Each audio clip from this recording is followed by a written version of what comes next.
What's up, y'all? So I wanted to get on here and talk about Miss Jackie Christie, baby, because I've been talking about her for the past couple of videos about how she was raised, how she grew up. But damn, I did not know that she grew up in foster care, and I completely missed that she said that on the show. So anyways, if y'all don't know, Miss Jackie Christie, she was raised a little hustler, okay? She was out hustling with her mom as a kid. Even as an adult, she was out hustling with her mom, her sisters. She had 5 sisters, 3 brothers, and 4 step-siblings. So she didn't have it easy growing up. And then when she met Takari's dad, he was a dealer, and she was dealing cards with him. Okay, and I don't mean cards, but yeah. So I think it's just kind of crazy that her kids are just so like, she puts Doug on a pedestal. Doug is the most important thing in her life. Shit, Doug brings her stability. This is the most stable thing she ever had in her life. When she was a child, she said when she was about 7 or 8 years old, she said her mom went to jail and she had to go into foster care with her siblings. And she said her foster parents did not like her. She did not have a good experience. She said they would lock her food up in the cabinet away from their other kids. And she said one night she heard them talking, and they were talking to each other, and they were like, well, what are we going to feed them if they run out of food? And the foster mom was like, I don't care. She could eat her fingernails. Like, that is crazy. When you're just like fostering kids so you can get a check, that is gross. If you don't have a passion to help kids, just don't do it. So I feel like growing up, Jackie probably always felt like she was looked at as a check. She hustling with her mama. She hustling with her siblings. Then when finally Jackie gets put on with Doug, she takes her family with her. She moves them to LA. She moves them back to Washington. She just, we can't say that she just got put on with Doug and left her family behind, because that's what she didn't do. But it's just a little crazy to me that Chantel is wishing on her mom's downfall so bad. She just wants her dad to leave her mom so bad. It's fucking weird. And people in my comments have been saying like, damn, what's her obsession with her dad? Do you think like she has some obsession with her dad? I think it's weird, number one, for you to want your dad to leave your mom. It's weird as fuck. Like, get your own husband, get your own life. It's weird. You should never be wishing your parents to get a divorce.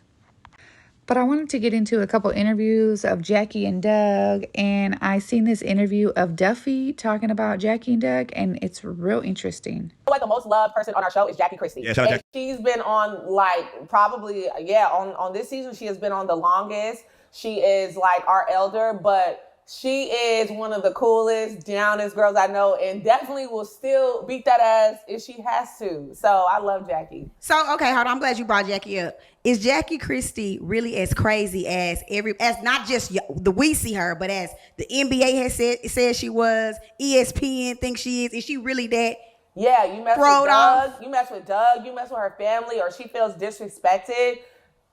What y'all see is that's Jackie. She's not acting like she be mad for real. Cause I heard a story one time where she had pulled up on Doug when, back when he was in the league. And she had pulled up on Doug, and baby, she showed her ass. Like, she showed it a couple times, and I think that's why she has that reputation. But I respect it because I'll fight about mine too. So do you think Doug really fuck with her like that? Or Doug loves her. For real.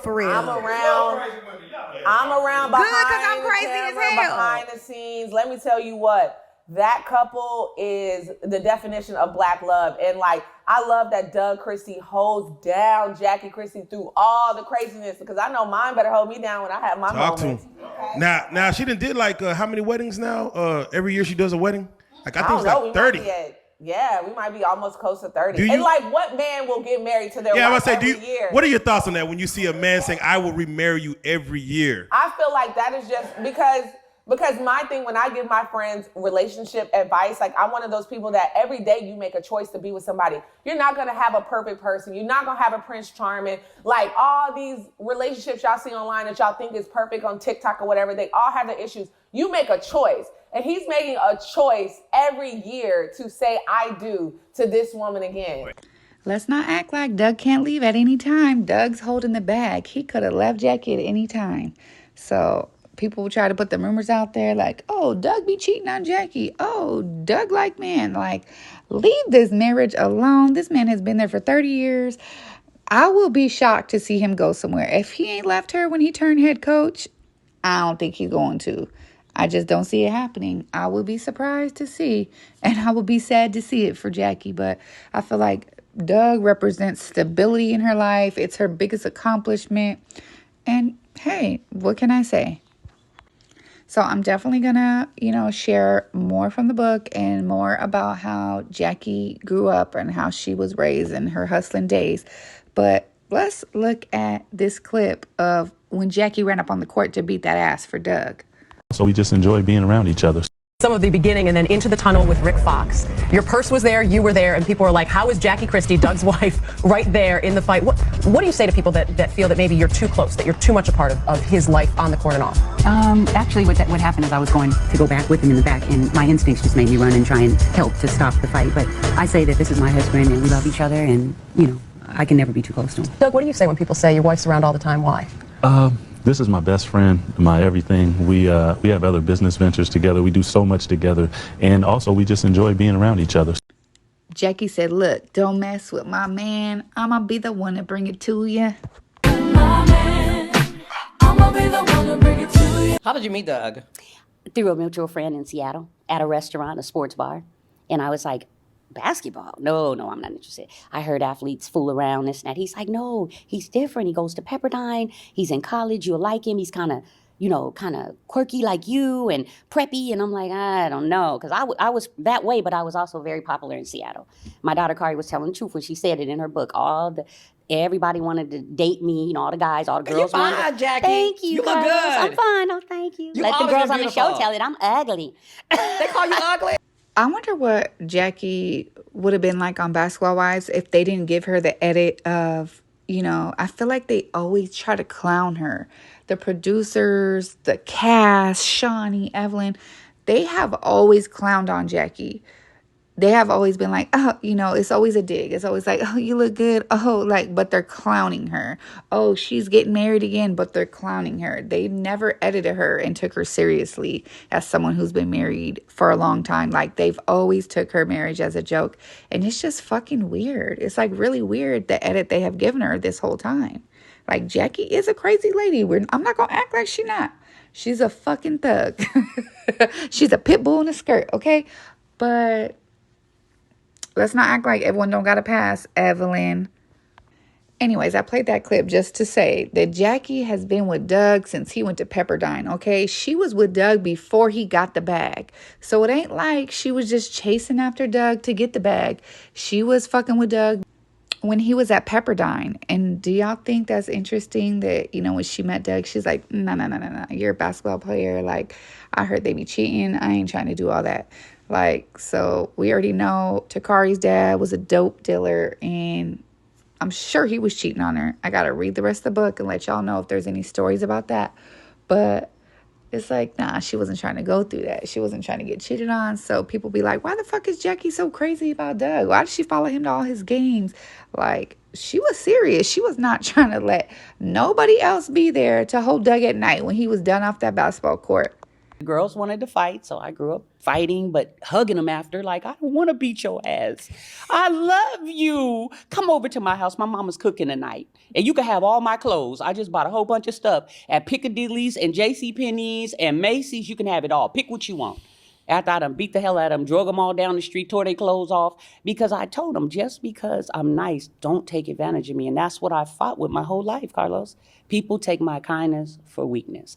Okay, so I played that clip from Carlos just to get a little into the mind of Jackie, okay? She was raised, bitches fighting her.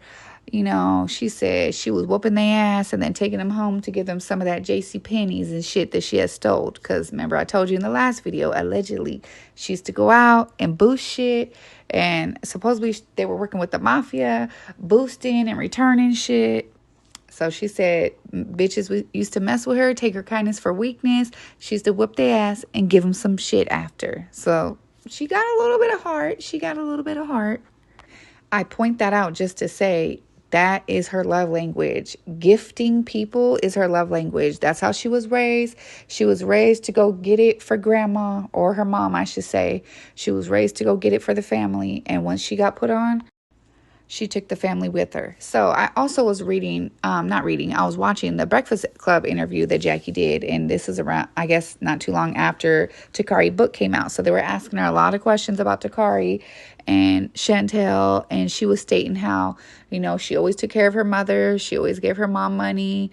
And she took care of her daughter. She bought both of them cars. And Chantel had a sports car that her and Doug bought her when she turned 22. And, she had bought Takari a car. And as I said in the book, Takari said that Jackie had got them their own apartments in the same complex building. So it was like, Jackie has done a lot for her kids. Okay, she might not have been the best mom. She might not have been giving them hugs because she wasn't raised on hugs. But Chantel grew up with the fucking silver spoon in her mouth.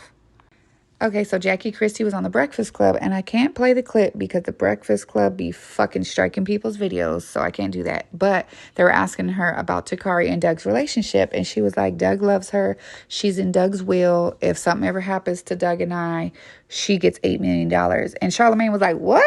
And he was like, well, what does Chantel and the other kids get? She's like, they each would get $8 million. And I was like, damn. So Takari's in Doug's will? Like, I wonder if she still is, because this interview was a while ago, after the book came out. But I thought that was interesting. Okay, so anyways, in the book, Takari says that her grandma had 9 kids and Jackie was the 7th out of the 9. And that her grandma had kids by different men. She was married a few times, but for the most part, she raised the kids all on her own. So these kids was out hustling with the grandma. Or I should say, Jackie was out hustling with her mom, like I said before. Jackie grew up with her mother on drugs. So, until Jackie reads the book, we'll really have no idea what all Jackie went through in her childhood. But I'm just trying to give y'all a little backstory to Jackie. Takari does say in the book that her mom had to fight for everything that she had and that she never would settle for less. She always wanted the best. So if you don't know about Jackie, how she carries herself, this is why she carries herself the way she does, because she didn't grow up with anything. She said her mother had to fend for herself because of her grandmother's addiction. She said her mom vowed to never live a life of poverty again, and she was going to do anything to go get it. She said this is what made her mom emotionally detached, even from her, because of that mindset and, scared to going back, being broke, scared to going back, struggling and being in poverty. So when Jackie met Takari's dad, they was out hustling in the dope game and things were good. They were living large until the feds came a knocking and Takari's dad went to jail. So Jackie has definitely lived that life. Like, she's not on TV pump faking, telling them she going to ragdoll bitches. I think she has ragdolled a few bitches in her day, and I think she'll do it again. So I wholeheartedly believe Takari when she went at it with Chantel on Instagram last week saying, you don't even know our mom. You don't even know nothing about her, because they had 2 different life experiences. Takari grew up with her mom being a hustler, her mom and dad in the dope game. The feds come knocking for her dad. Chantel did not live that life. Chantel grew up in a 3-story home in a mansion. She was on the road. She lived a completely different life. Her mom gave her everything she ever wanted. For the life of me, I cannot figure out what Chantel's issue is with her mom. I went and watched all the old episodes of Chantel being on the show, and when Jackie was beefing with Takari, Chantel had her mom's back. Like, I can't believe my sister's doing this. Like, I feel bad for my mom. Like, I wish I could play all the clips, but my video would get, banned. But she was like, ride or die for her mom. Like, I can't believe my sister's doing this. I feel bad for my mom. And Jackie's like, wasn't I a good mom to you? And all she could say was like, yeah, financially you took care of us, but you're always on the road with dad. Like, that's all she can ever say. Like, I have not heard her say what the issue is with her mom. So, like I told y'all in the last video, in Takari's book, she said Jackie had got them apartments together. They lived in the same complex. Then one day, Doug comes to pick up Chantel and he moves her back with Jackie and them. So that's when she came back on Basketball Wives, right? So I go watch the video. Jackie went and moved this girl in while she's pregnant. Just take a look at the clip. Chantel is pregnant, so I need to find a place that will not just accommodate me and Doug and Douglas, but also Chantel and the baby. I'm with Jackie. I am so confused on where this phantom issue came with Jackie. Like, your mom is always coming to your rescue. She done moved you back to LA with her when you got knocked up. Like, I don't understand. It just seems like she has really grown up a silver spoon and she just expects mommy and daddy to bail her out and do everything for her. Look what she said last time when she was on Basketball Wives with her baby. I'm in the space with my sister. I kind of just have to love her from afar. I don't really agree with some of the things that she's done. There's a lot of hurtful stuff that's been said and done, and I see how our mom is reacting to this, and that's really difficult. Okay, so last time Chantel was on the show, she was over there sticking up for her mom, talking about her sister, saying she just has to love her sister from afar. She doesn't agree with what her sister did, and, you know, it's kind of hard for her to look at her mom and what she's going through. Nothing did we hear about her horrible childhood. Didn't hear nothing about it, but let's continue. Okay, so let's come back to this season. This season, for the life of me, I can't figure out what her issue is with her mom. She literally got mad at her mom because she was talking shit about Brandy. Brandy overheard her, called her out on it. They start beefing. Her and Brandy go back and forth. Brandy calls her a child, and then Brandy apologizes to Jackie. And Chantel gets mad at Jackie because she didn't get in the middle of her bullshit and pick a side. Her mom wanted to hop in her battle and fight her battle for her. But yet she's always saying her mom's so controlling and her mom wants to control everything. So now you want her to control your beef too? So then I went back and I watched the videos of when she first came on with Drea and was trying to say she slept with Drea man and all this stuff. And do y'all know she did the exact same plot that she did this time? She got mad at her mom for the exact same thing. She was sitting down with Drea. She couldn't have an adult conversation. She was calling Drea bitches. And her mom said, don't call her a bitch. Exactly like what she did with Brandy. She said, don't call her a bitch. And Chantel got all mad and was like, I'm your daughter. I'm your kid. You need to pick a side. Y'all don't believe me? Take a look. But you don't sit here and have drinks with this bitch. Yeah, that's not right. You don't though. You don't though. This is the point. A mother-daughter. We're not going to go there. So this was years ago, and here goes Chantel again, trying to control her mom and who she talks to, upset that her mom's having a drink with Drea. Mind you, Chantel's sitting right there with them. Like, I'm confusion. I am confused. But you're getting mad at your mom and calling Drea a bitch. Like, because you're immature as fuck. You're trying to control your mom, but you want us to believe in 2025 of the Lord that your mom is controlling, okay? Keep watching. I think what most frustrated me about the entire situation was that I felt as though she didn't have my side. I feel like as a mother, you should stand by me through it all. Girl, how your mama didn't have your side and she literally went to confront Drea with you. And when Drea brought her man to bring the facts that you was lying and you was getting flipped by his homeboy, Jackie still had your back. Like, I am confused. Do you see she is just picking and picking and picking at her mom? It's like you're coming on your mom's show and you want your mom to go against her castmates for you when you don't even have loyalty to her. Ain't that about a bitch? But that's all I have for you today. I want to hear what y'all think down in the comments section. What do you think about how Jackie was raised? Do you think that's how shaped her into how she is and how she treats situations? What do y'all think about Chantel and her reason for why she be beefing with her mom? Please talk to me in the comments. Talk to me. I talk back. Hit the thumbs up. It don't cost nothing. Put your notification bells on. Share the video. And I'll see y'all in the next video. Bye.